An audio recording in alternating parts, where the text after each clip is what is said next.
Cinémarena, le programme itinéraire d'éducation et d'information sur les opportunités socio-économiques comme alternatives à la migration irrégulière, organise un atelier de partage avec les acteurs de l'immigration et les chefs de service pour leur proposer l'itinéraire du caravane Cinémarena dans la région de Kolda, dans les 3 départements qui sont le département de Kolda, le département de Médina Yoro Foulah et le département de Vélingara à partir du mois d'octobre. Ce programme est initié par l'OIM. Sur l'itinéraire que vous avez défini, nous avons des postes de gendarmerie. Et au niveau de la hiérarchie aussi, on a déjà reçu la correspondance par rapport à vos activités. Donc les gens sont prêts à vous accompagner. Seulement, nous suggérons de votre part que vous nous avertissez au moins 72 heures ou bien 48 heures avant que vous nous meniez des activités sur cette localité, pour qu'au moins on puisse prendre nos dispositions, demander un renfort et on pourra vous accompagner sans problème.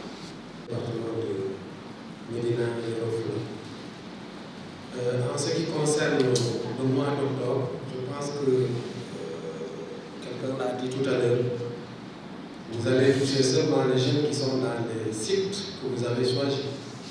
Ce n'est pas les plus importants. Aujourd'hui, si vous voyez l'immigration, la migration, ce n'est pas ces jeunes-là qui sont en train de partir. C'est les jeunes qui sont laissés derrière, qui ne viennent pas dans les espaces, qui ne viennent pas à la terre, qui ne viennent pas là-bas, qui n'ont aucune information, qui sont en train de partir. Pour préparer un médiateur, c'est l'itinéraire qui est prévu. Si le site Bignale, ils vont à Fafakou, revenir à Digraï, ils vont revenir encore à qui. Donc celui-là, des va-et-vient. Maintenant, si vous prenez que j'ai montré là maintenant, il y aura pas de va-et-vient, ils vont venir jusqu'à convenir la Kolda comme une bonne fois. Vous ne pouvez pas citer Kolda sans mettre l'accent sur le département de Vélingara qui a 3 frontières avec la Gambie et le Guinée et qui aujourd'hui constitue un point de transit de tous bords. Concernant en tout cas le département de Vélingara, j'ai vu les 6 communes que vous avez énumérées. Je voudrais savoir quelles sont ces 6 communes-là qui sont possibles pour qu'on puisse se préparer en collaboration avec, bien sûr, tous les sectoriels pour qu'on puisse réussir la caravane. Vous avez parlé de formation. Vous voulez utiliser les entités, les antennes telles que le PAPES ou l'ANPEN ou l'ADER. Je vous rappelle qu'avec en ma qualité de CIRIS, j'ai 1071 demandes de financement ou formation de jeunes qui souffrent dans les kiosques de l'ANPES et de PAPES sans réponse. Si vous ne parlez de PAPES ou d'ANPES en Vélingara, si vous ne faites pas attention les gens que vous chassez, c'est sûr. Et ça, c'est que vous parlez de toute façon de cause. Parlez-nous du BAOS, parlez-nous de la terre, parlez-nous d'autres, ça va passer. Mais l'empêche de commerce à Vélingara, je suis sûr que le message ne passera pas. À la part de ce message, vous voudrez expliquer aux jeunes, vous serez avoir des imprévus. Donc ça, c'est pour partager avec vous, parce qu'on voit réussir l'activité. Je prends l'exemple de Payon, parce que je n'avais pas vu Payon sur le site, parce que nous sommes partis à Payon faire des activités de school tour, et on a constaté que beaucoup de jeunes quittaient l'école parce que le parent leur demandait de prendre une femme pour au moins aider la maman au niveau de la famille.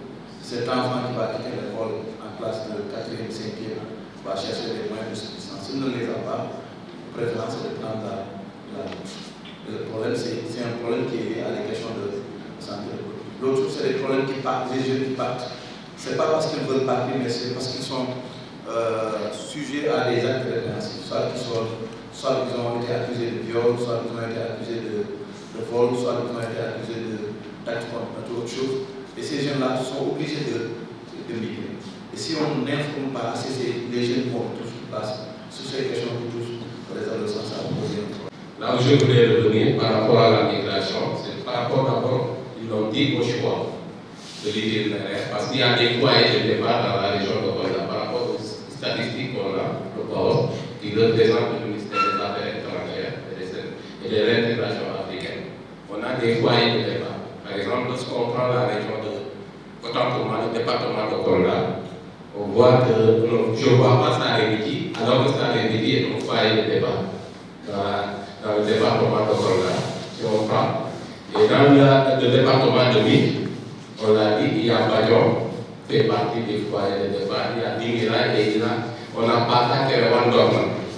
C'est des foyers de départ par rapport aux statistiques qu'on a. Et lorsqu'on prend le département de Dingira, il y a la zone de Kadia, il y a Wassatou, et il y a aussi Linkering et Konkondo, qui sont un peu des foyers de départ par rapport aux statistiques.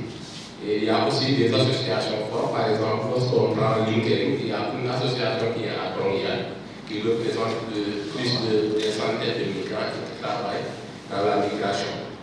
L'autre question, c'est que j'avais discuté avec BAD et j'ai vu qu'aujourd'hui, on doit impliquer les associations de migrants. Je ne vois pas d'associations de migrants qui sont invitées ici. Je pense qu'ils devaient être là, les associations de migrants, parce que c'est des pères qui peuvent accompagner par rapport à la sensibilisation.